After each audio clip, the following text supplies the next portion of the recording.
अस्सलाम वालेकुम एवरीवन। उम्मीद है आप सब खैरियत से होंगे। अच्छा जी, हमारा आज वर्ल्ड मैप सीरीज़ में लेक्चर नंबर 18 है।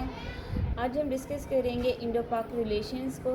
प्रीवियस लेक्चर में हमने पाकिस्तान अफ़गानिस्तान के रिलेशंस को देखा, उनकी बाउंड्रीज़ को देखा और साथ में देखा कौन कौन से ऐसे इलाके हैं जहाँ पे उनकी कॉन्फ्लिक्ट्स चल रही हैं। तो आज बारी है हमारे इंडिया पाकिस्तान रिलेशंस की। तो सबसे पहले मैप की तरफ आते हैं। सबसे पहले हमने ड्रा किया पाकिस्तान का मैप है, ये पाकिस्तान का मैप है और ये साथ में इंडिया है हमारे पास। यहाँ पे चीज़ों को समझने की कोशिश कीजिएगा। पाकिस्तान के नॉर्थ में क्या है, सिंध है जो कि अरेबियन सी लगता है, जिसके साथ उसके बाद उसे ज़रा ऊपर जाएं तो पंजाब है पाकिस्तान के ईस्ट में, और साउथ में पाकिस्तान का KPK, और अगर बात करें वेस्ट की तो वेस्ट में बलूचिस्तान है।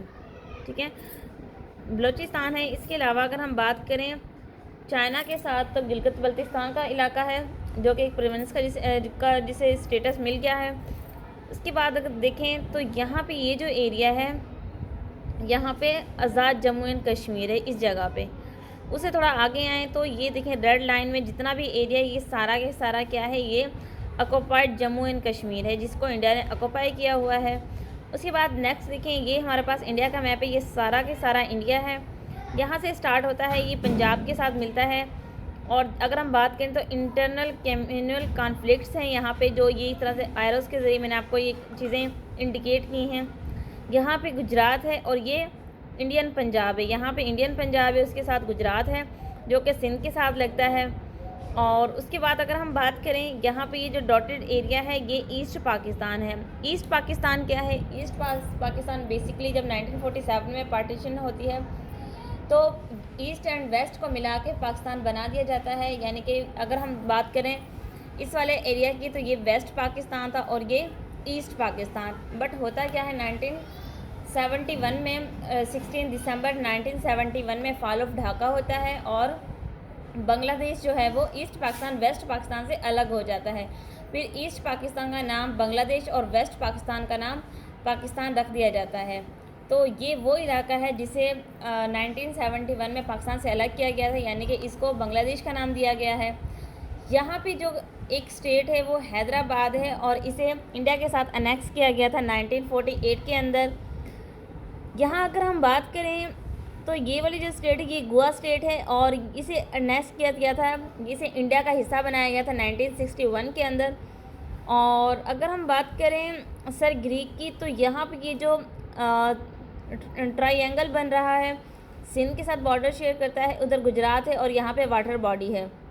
तो ये वाला रीजन सर ग्रीक कहलाता है। कहते हैं कि यहाँ पे a large fishing sources of Asia, यानी कि पूरे एशिया के जो ज़्यादा से ज़्यादा फिशिंग सोर्स है वो यहाँ से हासिल होते हैं।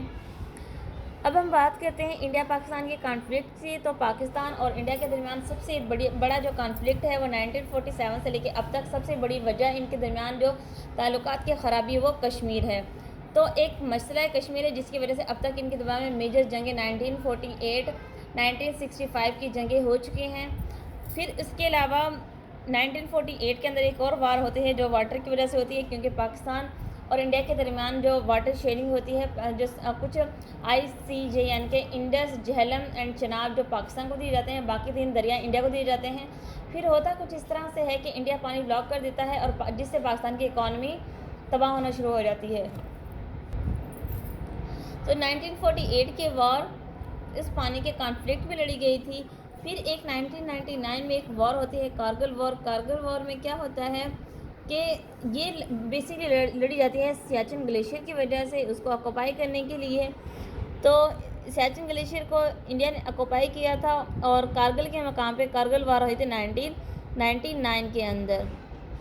अगर हम बात करें इस एरिया की तो ये एरिया 1963 में पाकिस्तान ने चाइना को दिया था। उसके अलावा देखते हैं कि ईरान पाकिस्तान का नेबरिंग कंट्री है, पाकिस्तान का नेबरिंग कंट्री है। तो होता कुछ इस तरह से है, गुलभूषण यादव जो कि एक स्पाई थे, एक जासूस थे, 2020 के अंदर पाकिस्तान में दाखिल हुए। पाकिस्तान में इसको पकड़ा गया था और वापस फिर इसे इंडिया भेज दिया गया था। तो ये बंदा कहाँ से आता है, यादव की एंट्री होती है ईरान से, क्योंकि यहाँ पे ईरान है और यादव ईरान से बलूचिस्तान के इलाके में आता है और फिर यहाँ से आगे की तरफ इन्वेट करता है। फिर हम देखेंगे कि पाकिस्तान के वेस्ट में अफ़गानिस्तान भी है, जहाँ पे टीटीपी यानी कि तालिबान की गवर्नमेंट है और इसे कह सकते हैं हेवन फॉर टेररिस्ट। इसके बाद फिर इंडिया और पाकिस्तान के हालात को नॉर्मलाइज करने के लिए शिमला डेपुटेशन साइन किया जाता है 1972 के अंदर। इसके अलावा पुलवामा अटैक सामने आते हैं 2019 के अंदर। और सबसे बड़ी मेजर इवेंट की अगर हम बात करें तो इंडिया ने 2019 5 अगस्त 2019 को आर्टिकल 35A को 370 एंड 35A आर्टिकल को डिज़ोल्व कर दिया।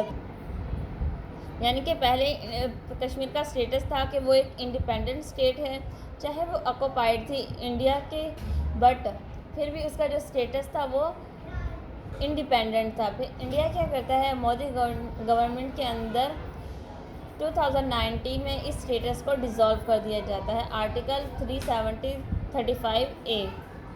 इसके अलावा अगर हम बात करें, एक तो मसला कश्मीर था, दूसरा सियाचिन था, तीसरा वाटर बॉडी था, चौथा जो है कुलभूषण यादव का पाकिस्तान आना और जासूसी करना।